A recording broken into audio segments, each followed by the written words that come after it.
Hola, ¿qué tal? Bienvenidos a un debate más de Plaza de Armas aquí por Capital 21. Yo soy Ismael Carballo. Voy a recordarles un correo electrónico que ya tenemos. Es plazadearmasc21@gmail.com. plazadearmasc21@gmail.com para quienes pueden encontrar interés en ponerse en contacto con nosotros. Bueno, pues parecería una paradoja. Realmente no lo fue, se trató más bien de una coincidencia, pero hace más o menos 4 semanas, en una primera aproximación abordamos en el debate de Plaza de Armas lo concerniente al papel de la filosofía en el conjunto del saber, al estado de la filosofía en México, al estado de la enseñanza de la filosofía y las implicaciones políticas e ideológicas de todo esto. Bueno, pues unas cuantas semanas después se detonó una polémica en los medios, en los periódicos fundamentalmente, con motivo de la puesta en marcha de un proyecto de modificación de los esquemas de educación media superior por parte de la SEP, a la luz de los cuales la filosofía, pues precisamente, quedaba desplazada, quedaba desaparecida y quedaba, digamos, diluida de manera transversal, se diría o se dirá, en los programas de estudio. Digo que parecería una paradoja, pero también dije que no lo es, fue más bien una coincidencia, porque el diagnóstico que hacíamos hace 4 semanas no era un diagnóstico coyuntural, era un diagnóstico, digamos, estructural, hecho advirtiendo una tendencia que lleva ya décadas y que podríamos ponerle el título, el nombre de la tendencia del fin de la historia. ¿Por qué? Porque este es un juicio personal. Parecería que una vez que el capitalismo democrático liberal triunfa, según Francis Fukuyama, la Unión Soviética se viene abajo y el marxismo queda aplastado, pues los esquemas educativos ya solamente tienen que preocuparse por producir pues individuos tolerantes, democráticos, sin ningún tipo ya de ideología nacionalista o socialista, preocupados por la calidad de vida y por ser felices, y por tanto pues ya prescinden de cualquier tipo de pensamiento o de formación crítica, como puede serlo precisamente la filosofía. Esta es la tendencia que hemos identificado, y precisamente contra esta tendencia es que organizamos todos los programas de Plaza de Armas. Recordarán ustedes que siempre yo procuro presentar las coordenadas generales desde la filosofía y desde la historia. Bueno, pues vamos a hablar en esta ocasión sobre esta polémica, sobre la lucha que está teniendo la filosofía por no desaparecer de manos de los tecnócratas que controlan la educación de este país, y para ello están una vez más David Gómez. Hola David, buenas noches. ¿Qué tal Ismael? Gracias por la invitación. David es de la Facultad de Filosofía, lo recordarán, él estuvo con nosotros en el programa anterior. Está con nosotros el profesor Gabriel Vargas Lozano, pues toda una institución en la filosofía mexicana, tiene una trayectoria de 30 años en la UNAM y actualmente está en el Departamento de Filosofía en la UAM. Sí, así es. Gracias, profesor. ¿Cómo estás? Buenas noches. Gracias, profesor. Además, el profesor Vargas encabeza, usted me corrige, profesor, lo que se llama Observatorio Filosófico, que es una instancia en Internet, bueno, evidentemente una instancia real, organizada, pero con una página en Internet. Usted la encabeza, ¿verdad? Bueno, podríamos decir, esta es una asociación de un conjunto de personas y de asociaciones a su vez. Es una asociación de asociaciones. Eso es. Ahora, en esta asociación somos todos iguales, es decir, una asociación democrática. Correcto. Así que no hay nadie que encabece. Muy bien. Yo, transitoriamente, soy coordinador de esa asociación. En esa asociación, que de reciente creación, apenas en marzo, pues coinciden 3 importantes asociaciones. La de una profesores de enseñanza media, que es el Círculo Mexicano de Profesores de Filosofía, que tiene ya mucho tiempo de trabajo, una reciente llamada IXLI, y una que tiene una larga tradición, que es la Asociación Filosófica de México, y cuyo primer presidente fue Leopoldo Sea, luego Eli de Gortari, luego Vázquez, en fin. Es una de las instituciones más importantes de filosofía. Pero además están dentro de este observatorio filosófico, esta asociación, profesores de la preparatoria, profesores de las escuelas de filosofía, del departamento de filosofía de la UAM, estamos un par de personas, y también han estado agregándose de otros estados, del profesor Juan Monroy del Estado de México, el profesor Ramón Espinosa de Guerrero, y otros de Jalisco, el profesor Clemente Castañeda, que es a su vez presidente de otra asociación de filosofía. Así que es un superorganismo que por primera vez se reúne y empieza a reflexionar sobre la situación de la filosofía y da con un punto. Primero, aunque sí, bueno, no, en absoluto. Al contrario, es completamente democrático esto. Es más, las decisiones se toman en consenso. No hay una cabeza. Todos somos iguales. Es la utopía de Habermas. Utopía que muchas veces no se cumple, pero en fin, en el sentido de que todos somos iguales y queremos argumentar, dialogar y llegar a ciertas decisiones. Muy bien, bueno, pues también nos acompaña Alfonso Vázquez, él sí estuvo en el programa anterior. Alfonso, ¿qué tal? Muchas gracias, Manuel. ¿Qué tal? Bueno, muy bien, pues yo creo que a lo mejor podemos comenzar centrándonos en esta polémica. Hay un proyecto Tuning América Latina, que es, me imagino, ustedes me corregirán, el par en América Latina del proyecto Bolonia en Europa, que más o menos consiste en homologar toda la educación universitaria desde estas coordenadas bueno, el proyecto Bolonia es uno. Ajá. Y el Tuning de Europa es otro, y este Tuning de América Latina pero más o menos coincide. Uno está vinculado al tema de lo que se llaman las competencias filosóficas, competencias educativas, en todo sentido. Se trata de hacer una reforma de la educación en un sentido completo. Y otro, el de Bolonia, pues es el acuerdo, como ustedes saben, de los secretarios de educación de los diferentes países de la Unión Europea, para buscar homologar todas las carreras e impulsar el proceso de mercantilización de la educación, porque es bastante grave lo que está pasando. Sí. Es una tendencia estructural. Y es algo que es necesario ver como futuro, porque como decía Hegel, nosotros somos medio copia de un futuro, ¿no? Claro. Somos ecos de vida ajena, decía Hegel, lo cual no queremos ser ecos de vida ajena, es lo contrario. Hay unos que no queremos hacer esto. Claro, está bien. Pues yo indicaría justamente en esta dirección que señala el maestro, que indiscutiblemente hay una tendencia a generar, yo diría, estas tecnologías sociales para adecuar a los individuos a estas nuevas dinámicas de reestructuración del mercado mundial y de reestructuración capitalista que se conocen en la literatura sociológica como globalización. En parte, en la reforma integral de la educación media superior que está planteando ahora la subsecretaría de la SEP, lo que podemos observar es esta readecuación de los individuos a las exigencias y las dinámicas del mercado mundial tal y como se está configurando ahora. Esa sería una dimensión que habría que señalar críticamente, en el sentido de las implicaciones que tiene también para el pensamiento crítico y para una reflexión que trate de abordar estos procesos de reorganización de la totalidad capitalista, diríamos, en el contexto actual, ¿no?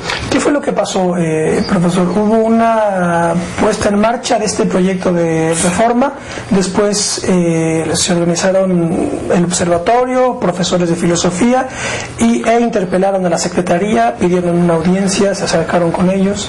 ¿Cómo va? Bueno, empecemos con el hecho de que el año pasado, en septiembre de 2008, la SEP emitió un acuerdo en donde se iniciaba una reforma integral de la educación media superior, o RIEMS, con una serie de características. Desde luego que esto venían siendo preparados desde hace mucho tiempo, ahora ya culminaban en esto.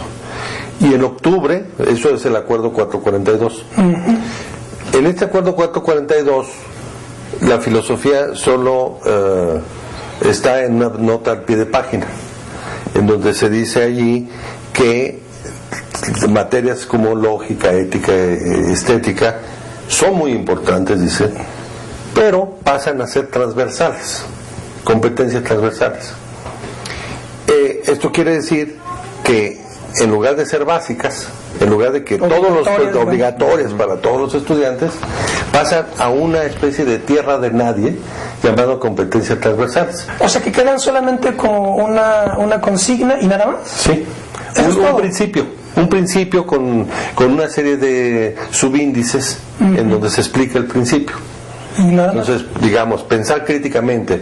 Entonces ellos dicen, hay que ordenar jerárquicamente las cuestiones, hay que consultar informática, internet, etcétera. Son una especie de catálogo de buenos deseos, exacto, ¿no? A desarrollar. Sí, que se supone que son las llamadas competencias transversales. Ellos consideran que allí está la filosofía.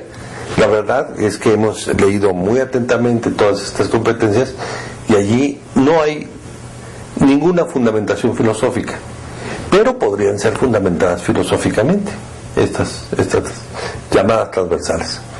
Bueno, entonces la filosofía quedó reducida a un pie de página, quitada de las obligatorias y trasladada a las transversales. Es un punto. Luego en octubre sacaron el acuerdo 444 y ahí viene el esquema. Entonces el esquema hay algunos campos disciplinares. Los campos disciplinares son matemáticas, ciencia natural, ciencia social y comunicación. Entonces, ¿dónde está la filosofía? En ningún lado. ¿Dónde están las humanidades? Menos. Ellos dicen que están en todas partes, pero en realidad explícitamente no están. Entonces nosotros en Observatorio Filosófico vimos todo este asunto y lo primero que hicimos fue un primer desplegado en donde nosotros exponíamos que era necesario el enfoque humanístico, pero que era muy grave que las disciplinas filosóficas desaparecieran como obligatorias, porque esto atenta en contra de todas las facultades de filosofía y letras, atenta en contra de los estudiantes, cuáles son los cátedras que van a tener, y atenta en contra, de hecho, de la cultura mexicana y de una tradición, porque la filosofía se enseña en México desde la colonia y si quieren desde el Calmecac, ¿no? Sí, desde el mundo prehispánico se enseña algo, la sabiduría, ¿no? Un pensamiento sabio de los indígenas. Después, durante toda la colonia, luego empezando el siglo finales del siglo XIX, en 1867 se funda la Escuela Nacional Preparatoria, en donde también está la filosofía y además la lógica como culminación de todo el plan de estudios, y de ahí hasta este momento.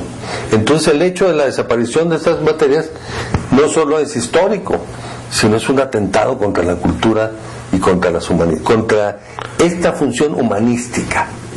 Entonces nosotros pues hicimos nuevamente otro desplegado que publicamos recientemente, hace unos días, y nos sorprendimos nosotros mismos de que hemos tenido pues casi toda la solidaridad de todas las universidades, escuelas, asociaciones nacionales e internacionales, y como nosotros no tenemos dinero, no alcanzamos a poner más de 1000 adherentes de profesores y personajes de muchas partes del mundo. Por ejemplo, no alcanzamos a poner el apoyo de la Federación Mundial de Sociedades de Filosofía, que ha estado circulando por todo el mundo la situación de la filosofía en México. Claro. La dirección es observatoriofilosófico.mx.blogspot.com. Sí, es bastante complicada, pero si en un buscador ponen Observatorio Filosófico, ahí aparece.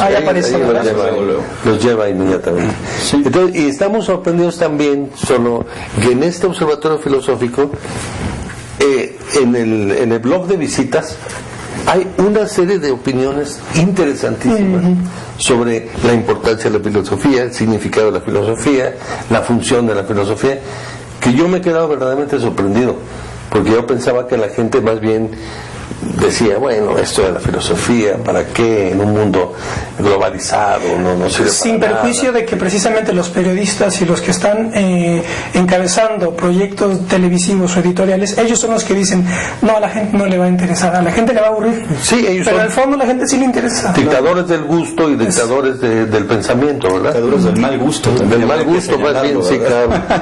Sí, bueno, y desde luego, como señala el maestro, aquí lo importante ha sido la respuesta efectiva de la comunidad filosófica en México ante esta reforma que no solamente suprime la filosofía, sino que diluye a las humanidades. Los tres objetivos que persigue esta reforma a la educación media superior son sobre todo tres. Ellos quieren homogeneizar los estudios de los sistemas de bachillerato nacional en uno solo, incorporar a los individuos, como también lo señaló David, al mercado mundial del trabajo y desarrollar una pedagogía que también lo criticamos en el programa anterior, basada en este concepto de competencias y habilidades. Y bueno, la manera que tienen para organizar esos contenidos son sobre todo a través de las 4 áreas que mencionó el maestro, que son matemáticas, ciencias naturales y experimentales, ciencias sociales, comunicación, pero el área de humanidades queda completamente ausente. Y asignaturas como historia se subordinan a las ciencias sociales y como literatura pues quedan en el área de comunicación. O sea, hay una ignorancia supina de estos individuos donde no pueden precisamente distinguir lo que es realmente las humanidades de ciencias sociales y también tratar de confundirlo con el plano de la comunicación, que es bastante genérico. Y yo agregaría que a partir del concepto de competencias y de habilidades y competencias que desarrollan en sus documentos, no es ninguna sorpresa que hayan encontrado dificultades para integrar a la filosofía en esos planes de estudio. ¿Por qué? Porque el concepto de competencias implica una filosofía subyacente que yo diría que es absolutamente conductista. Esto es, hay una filosofía conductista subyacente al concepto de competencias, porque lo que nos están planteando en esta reforma integral es que todo conocimiento, para probarse, tiene que traducirse en una acción concreta. Y por lo tanto es difícil bajo este esquema mostrar cómo la filosofía, la adquisición del conocimiento de la filosofía se puede traducir en una acción concreta, porque de antemano partieron de una filosofía conductista que tiene por supuesto muchas limitaciones y que puede desembocar en el mero diseño de tecnologías sociales para adecuar los individuos al sistema general, claro. Entonces, en términos generales, se puede mostrar que hay de por sí una apreciación de la realidad y un juicio en torno al concepto de competencias, claro, que por supuesto no es neutral. Claro. De hecho, recordarán que cuando analizábamos el programa de filosofía me parece que era el de la Universidad Iberoamericana, y entonces decía en los documentos para atraer estudiantes, decía, el estudiante cuando termine la carrera se convertirá en un agente del humanismo integral. Entonces eso bastante abstracto. No sé qué quieren decir con eso, porque es demasiado abstracto. Yo entiendo que estas universidades privadas, cada una de ellas tiene un propósito muy específico, ¿verdad? Puesto que están dominadas por un pensamiento, por ejemplo, aristotélico tomista aquí, o bien de otros tipos, ¿no? Agustinianos, en fin, cada quien tiene su función. Pero en el caso de las escuelas públicas, lo que se ha querido hacer es convertir a todo el bachillerato en una especie de escuela de tecnológica, un bachillerato tecnológico. Y entonces se está privando de los aspectos humanísticos. Pero ¿por qué las escuelas privadas y las universidades privadas nos apoyan también en su desplegado? Pues justamente porque no quieren convertirse también en tecnológicas. Claro.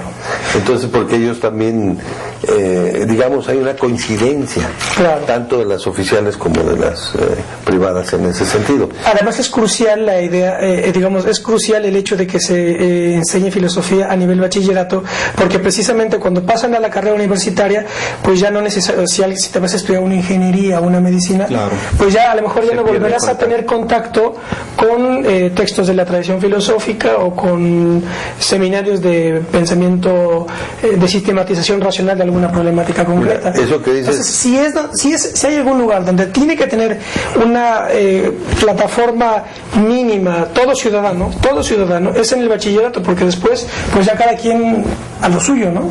Bueno, eso que dices es muy importante, yo creo, y más grave en la sociedad mexicana, porque la UNESCO dice que la filosofía, incluso hizo un libro muy interesante que se llama La filosofía Escuela de la Libertad, dice que la filosofía debe ser para todos, para los niños, para los jóvenes, para los adolescentes, para los adultos, para los viejos, para la plaza pública, para las universidades, para todas, es decir, debe ser un bien público.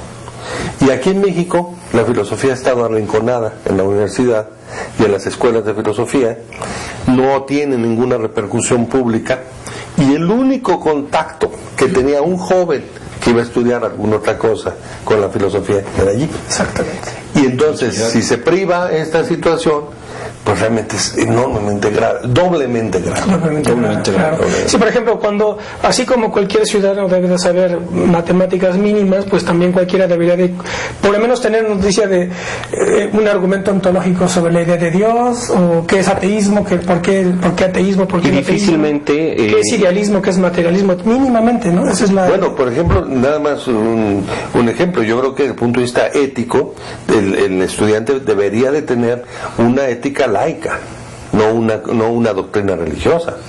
Es decir, la capacidad de examinar los problemas prácticos del aborto, la clonación humana, y la muerte asistida, Y desde la educación básica, etcétera, desde el punto de vista científico y laico, como dice el artículo 3º constitucional, y no una no ética, porque bajo ética puede esconderse una posición doctrinaria. Esto no es reflexivo, no es filosófico, es simplemente dependiente, es ideológico, en el mal sentido del concepto, porque yo salvaguardo un buen sentido del concepto. No, sí, claro, porque es recuerdo elegante, sus discusiones al respecto. Y yo agregaría que efectivamente esta formación filosófica que desaparecería bajo este escenario es difícilmente traducible a estas competencias que están exigiendo ya estos modelos pedagógicos que se están convirtiendo en hegemónicos. Entonces, aparte de pugnar por el espacio de las humanidades en esta nueva reforma, yo agregaría que no estaría de más revisar críticamente estos modelos pedagógicos por la carga que conlleva una concepción conductista del aprendizaje. Claro. Que por supuesto no es neutral con respecto a la posibilidad de estructurar un pensamiento crítico que pueda irrumpir en una coyuntura específica con respecto a la conformación de las totalidades vigentes, ¿no? Tiene que ver también con la definición de la filosofía, porque me parece que este tipo de perspectivas que terminan por desplazar a la filosofía, me parece que para poder entenderla de alguna manera, son concepciones que entienden a la filosofía como, digamos, la madre de todas las ciencias, de modo tal que cuando a inicios del siglo XXI las ciencias han llegado a tal grado de desarrollo, pues la madre ya se olvida, ¿no? La podemos ya dejar tranquila, se jubila, la madre se jubila, la filosofía ya se jubila porque la ciencia ya está plenamente desarrollada y ya no necesita la filosofía. Pero el problema es esta concepción de la filosofía, porque pues lo que por ejemplo yo defendería es la filosofía como saber de segundo grado. Digamos que la idea de la prohibición puesta en el frontispicio de la Academia de Platón explica la idea de la filosofía como saber de segundo grado. ¿Por qué? Porque Platón prohibía que a quien no supiera geometría estaba prohibido entrar a la Academia. ¿Qué significa? Que hay saberes previos, de primer grado, después de los cuales viene la filosofía. Entonces, desde este punto de vista, cuando la filosofía se ha entendido como un saber de segundo grado, siempre, por más que avance la ciencia, la filosofía siempre estará siendo una sabiduría de segundo grado que racionaliza o sistematiza la realidad circundante. O sea, que no tiene fin, no puede morir la filosofía. Mira, es la perspectiva que yo defendería. Mira, si nos vamos a meter en concepciones filosóficas, pues hay muchas y muy variadas, como tú dices. Depende de cómo se entienda esto que tú estás diciendo, pero yo pienso que la filosofía no es solo una reflexión de segundo grado, es una reflexión también directamente del mundo, sobre las alternativas del mundo. Yo aquí te daría dos reflexiones de la filosofía. Pero de segundo grado no es que sea menos importante, simplemente... No, yo lo sé, claro. Pero puede confundirse lo que tú estás diciendo con la posición neopositivista, en el sentido de que la realidad es una y que la filosofía es una especie de metateoría de la realidad. O metaciencia. O metaciencia, ¿sí? O reflexión de segundo grado, no. Yo creo que no. Yo creo que te voy a dar dos definiciones. O bien, una, que la filosofía es un pensamiento del pensamiento, pero es una actitud autorreflexiva o reflexiva. O bien te voy a decir otra posición, que es la mía, en el sentido de que es una reflexión sobre la praxis desde la misma praxis. O sea, desde la misma praxis, de la misma realidad concreta de la sociedad, la estructura social, vamos a reflexionar filosóficamente, vinculando esta reflexión no solo con las ciencias, sino con la práctica concreta. Entonces, podría haber una función de la filosofía con la ciencia, pero hay otra función de la filosofía con la práctica misma. Sí, claro. Y entonces, no están peleadas. Por ejemplo, y te voy a poner un ejemplo de un empirista, John Locke, ¿no? Reflexiona cuando el rey huye en Jacobo II en Inglaterra y deja vacío el trono. Se plantea un problema. Bueno, ¿y qué va a pasar con la sucesión? Desde el punto de vista empirista, Locke decía que no se podía probar que el rey fuera digamos descendiente de Dios o de Adán y Eva, de alguna manera. Pero entonces, ¿cómo le hacemos para sustituir al monarca? Entonces, Locke inventó el justnaturalismo. Si los hombres al nacer tienen derechos, y esos derechos los legan en un cierto momento. Bueno, hay muchas discrepancias con respecto, pero yo creo que es un invento genial, porque le dio salida a lo que era una sucesión de herencia, a una sucesión como producto de la voluntad de los ciudadanos. Consenso. Sí, de los ciudadanos. Claro que los ciudadanos no eran todos, sino nada más los propietarios. Ese es otro problema. Pero la verdad es que, ¿qué hace Locke? Una reflexión sobre la vida, sobre la realidad. Spinoza habla de la vida, de la realidad. Hegel también. No es una metateoría. No es una reflexión del pensamiento en un segundo grado.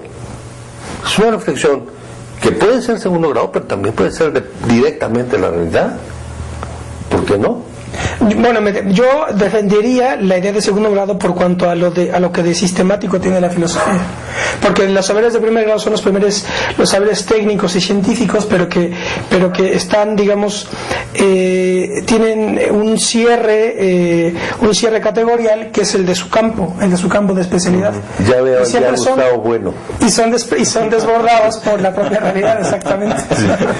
Sí, yo creo que hay muchas maneras de entender la relación, y lo importante es saber cuál es la relación entre la filosofía y las ciencias, la filosofía y la política, la filosofía y la realidad social. La filosofía y cuál es su intervención. Claro, y cómo se interviene, porque si sustentamos la tesis de que el filósofo es así un individuo excelso, tipo Platón, claro. Platón es el teórico de las élites, portador de la racionalidad, ¿no? Y la gente no tiene racionalidad, o la gente no es capaz de razón. Claro que sí, y de filosofía también. Y eso es lo que le está negando esta reforma supuesta, aunque ya está aplicada en el diario oficial de la Federación, pues a la ciudadanía en México en general, es decir, la manera en la que la filosofía es formativa de ciudadanía en un país como el nuestro, y precisamente la forma en la que puede incidir en ese tipo de procesos, incluso desde la instrucción primaria, desde la educación básica, como señalaba el maestro.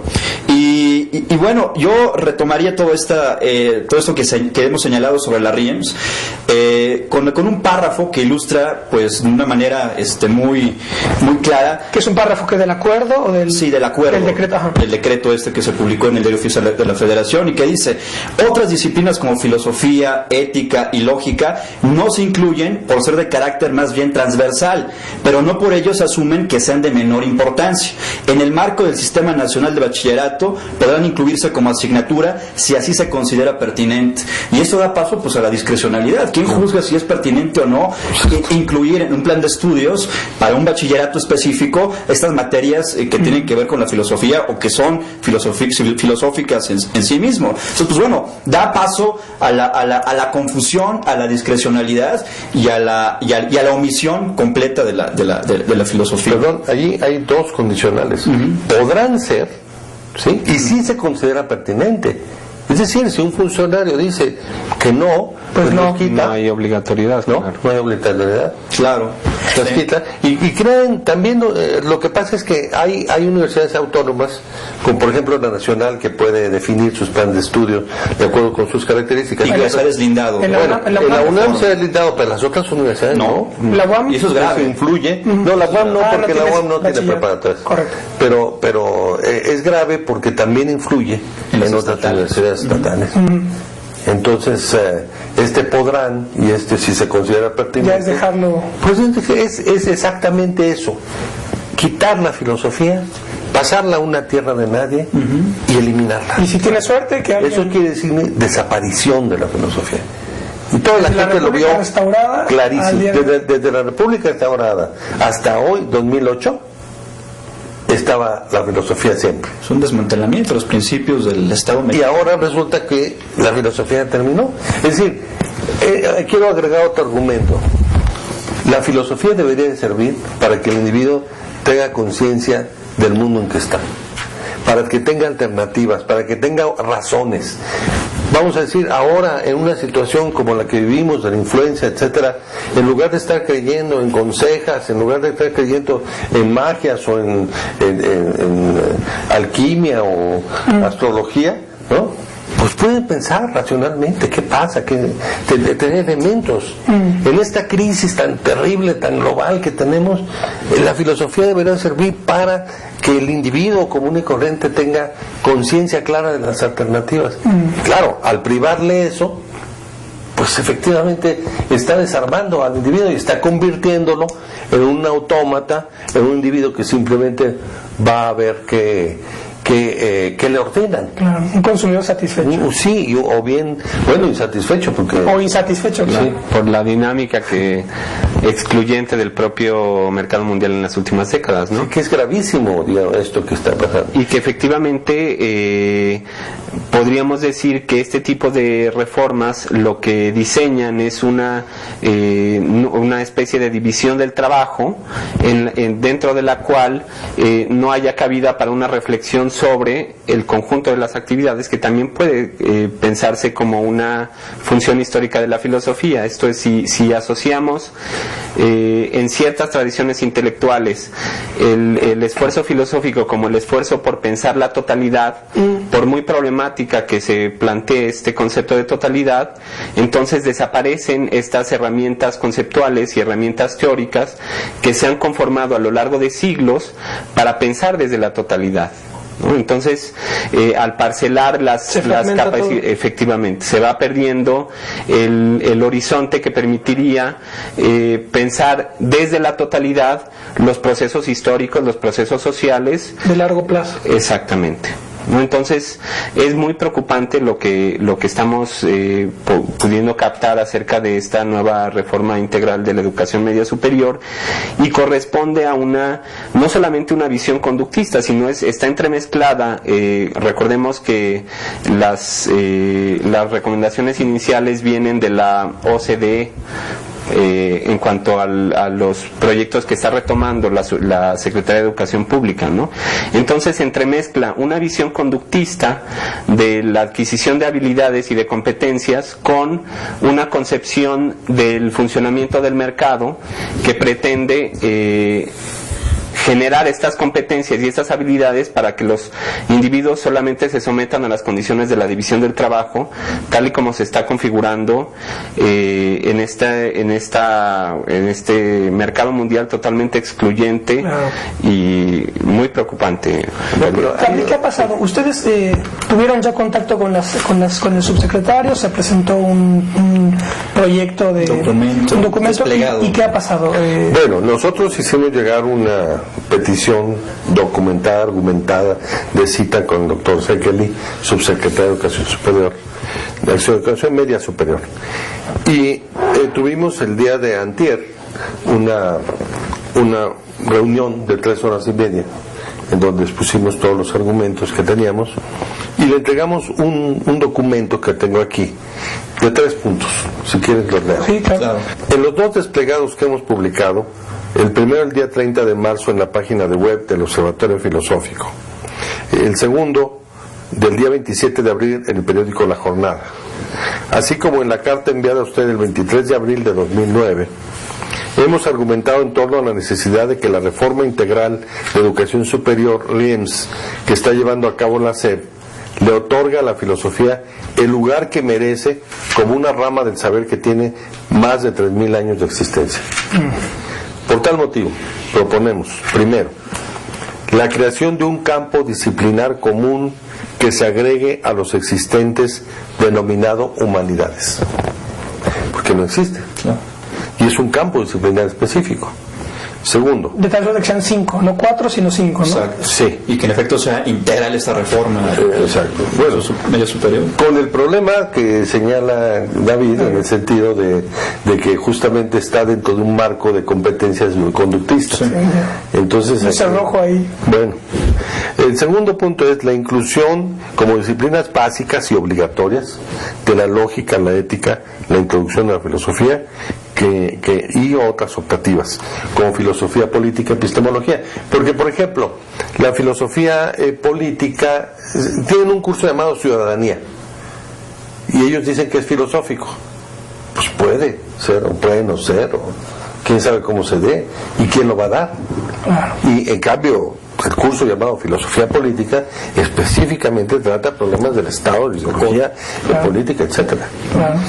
Bueno, y tercero, que se emita un acuerdo correspondiente en el diario oficial de la Federación, porque no nos basta con que el doctor Sekeli nos dé una carta en donde él dice que está de acuerdo en todo lo que digamos. Es más, hemos recibido esa carta diciendo que está de acuerdo con todo lo que estamos planteando.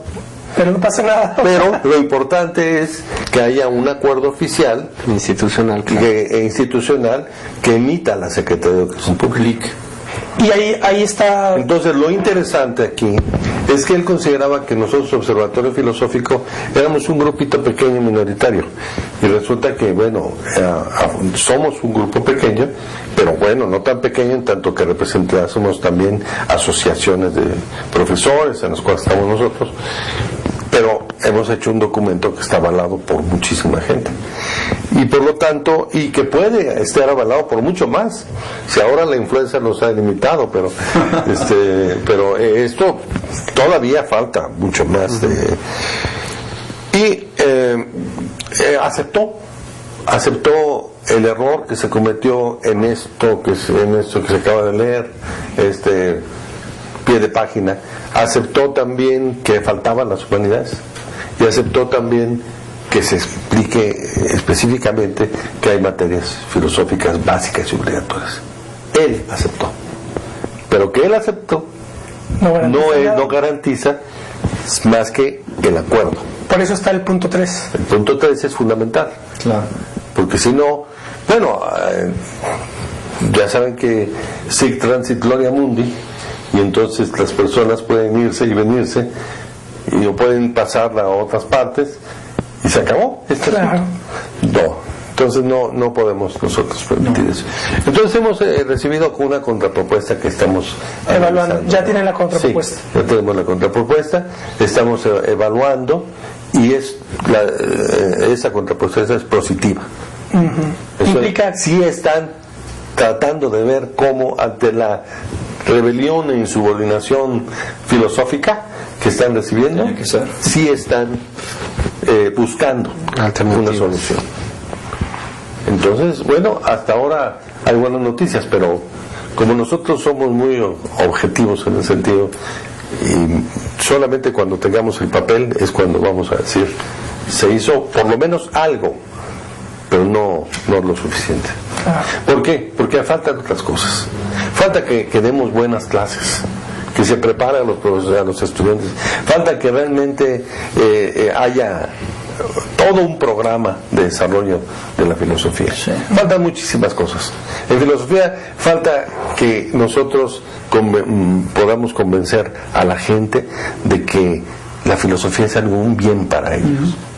Incluso es preocupante que la respuesta de la comunidad filosófica mexicana haya sido ya cuando está encaminada a una reforma y que no se haya hecho antes por la educación media superior.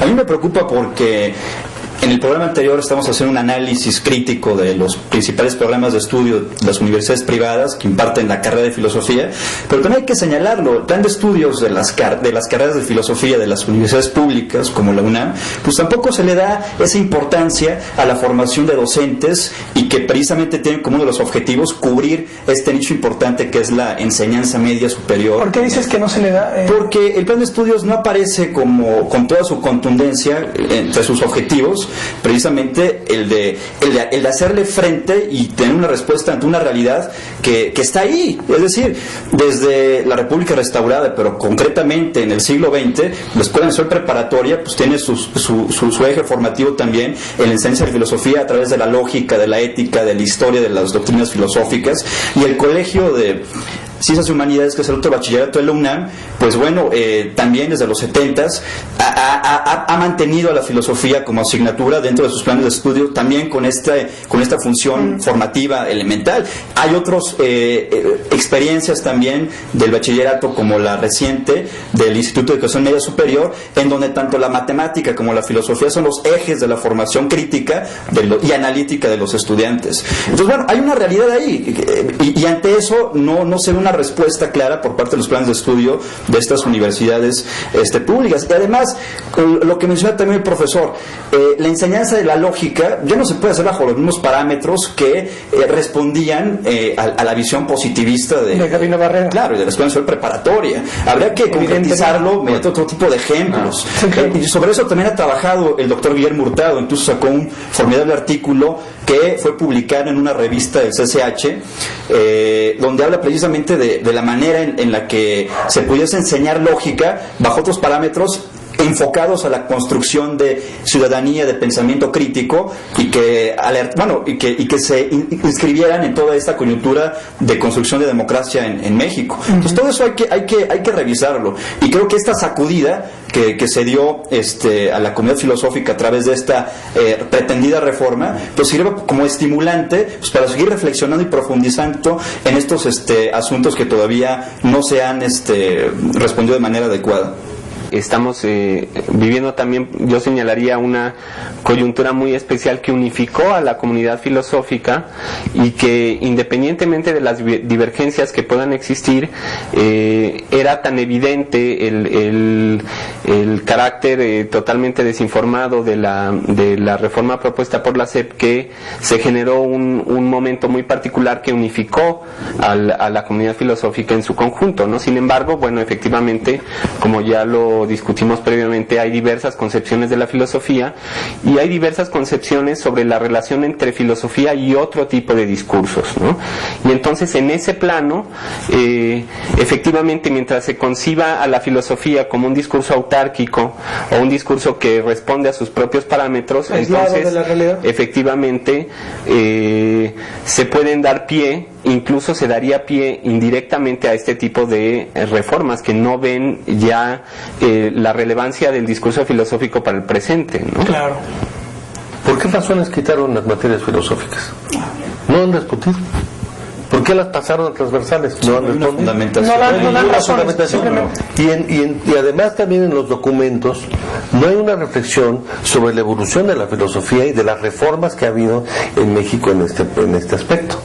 No hay una idea de qué es lo que podemos hacer con el país, con la nación, qué tipo de mexicano debe hacerse. Simplemente esto que decía David, es decir, señores, tenemos que preparar a la persona para que tenga un buen trabajo. Bueno, perfecto. Hay que preparar a las personas para que tengan un buen trabajo, pero para que tengan mejor desempeño requieren de armas teóricas que le puede dar la filosofía. Y yo agregaría que incluso aunque no hay una respuesta clara sobre las razones por las cuales desaparecen las materias filosóficas, sin embargo es consistente con el enfoque de las competencias excluir ramas del saber que se manifiestan discursivamente, puede ser a través de una abstracción muy alta, ¿no? O sea, si un discurso como el filosófico que requiere del manejo de ciertos conceptos y de ciertos métodos también que son, insisto, variados, esto es que no hay, por supuesto, una sola filosofía. Partiendo de esto, lo que encontraron estos diseñadores de la Reforma es que no podían traducir estas capacidades conceptuales y de análisis de distintos procesos y de análisis racional de diversos procesos que provee la filosofía, no lo podían traducir a acciones concretas en un contexto específico, que es lo que estaban pidiendo. Lo de las competencias. Efectivamente, que esa es una de las definiciones que presentan de las competencias, que son acciones concretas en un contexto específico que suponen el desarrollo previo de habilidades. Porque, perdón, te interrumpí. No. Porque nos comentaba Gabriel que precisamente esta reforma está hecha, por cuanto a la parte filosófica, pues está hecha por pedagogos o por otro tipo de, pero no por filósofos. En absoluto. Pues la comunidad filosófica, nuestras asociaciones nunca fueron consultadas. Así que se habla de un consenso, no sé qué consenso sea, seguramente entre ellos el consenso de Washington, además. Pero nunca hubiéramos permitido esto, ¿no? Claro. Entonces nuestros pasos, para que esté claro, es: primer paso, meter a la filosofía otra vez por la ventana, ¿no? Lo han sacado, ¿no? Y hay que meter otra vez las disciplinas filosóficas como obligatorias en la preparatoria. Sí. Pero el segundo paso, mejorar la docencia extraordinariamente, ¿sí? Porque, bueno, voy a poner el ejemplo. Hay dos problemas. Un primer problema es que la mayoría de los profesores que imparten cursos de filosofía en el país no están formados filosóficamente. Y la mayoría de los formados filosóficamente nunca recibimos buenas clases de didáctica de la filosofía. Hay dos, para hablar con... Es un poco lo que te referías tú.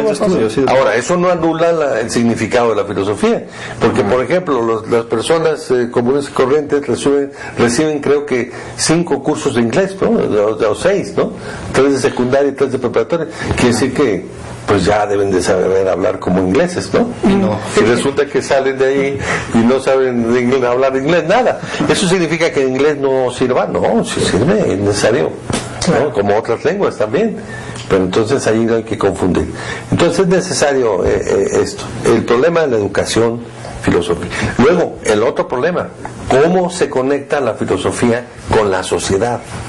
¿Cómo muestra a la sociedad su importancia y su significado? ¿Cómo lograr el encantamiento de los individuos con lo filosófico?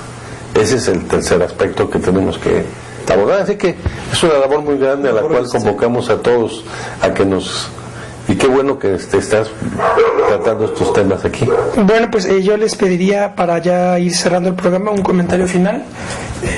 Bien. David. En realidad, lo que podemos ver, el escenario futuro parece que implicaría el reconocimiento de esta insubordinación filosófica generalizada.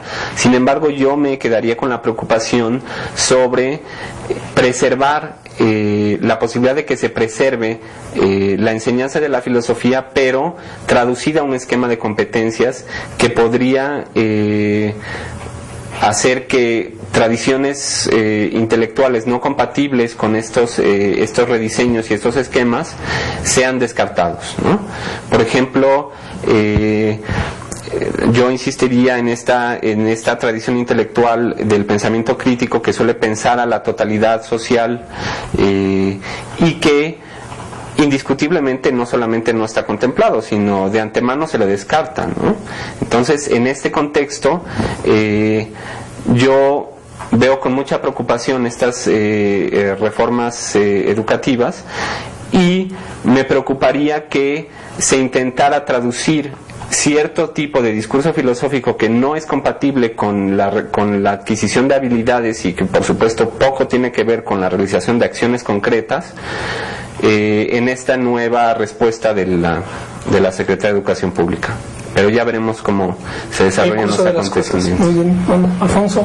Pues el filósofo tiene que volver a recuperar esta dimensión de figura pública, como en algún momento en la historia de nuestro país la llevó a cabo un José Vasconcelos, y tiene que haber nuevamente este vínculo entre filosofía y sociedad, como lo señalaba el maestro Gabriel Vargas, y bueno, tenemos ahí una inspiración en la historia de América Latina, la generación crítica del Uruguay, donde los intelectuales, los filósofos, a la par que daban clases en las universidades, también lo hacían en instrucción básica y en instrucción también de nivel medio superior. Con eso me quedaré yo.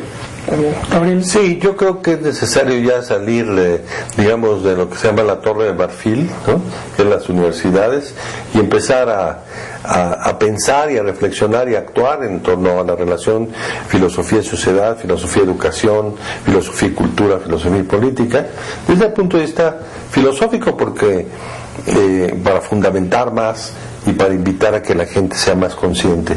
Pero es una labor muy grande, así que yo invito a todos los filósofos que están ahora escépticos o que no quieren enterarse de qué pasa más allá de sus cubículos, que, digamos, ingresen, porque estamos en una crisis bastante fuerte que a nadie le escapa, y yo creo que el pensador, el intelectual, el que tiene tiempo para leer, que tiene dinero para poder comprar esos libros tan caros que valen ahora, debería de tener la responsabilidad de estar actuante en la sociedad.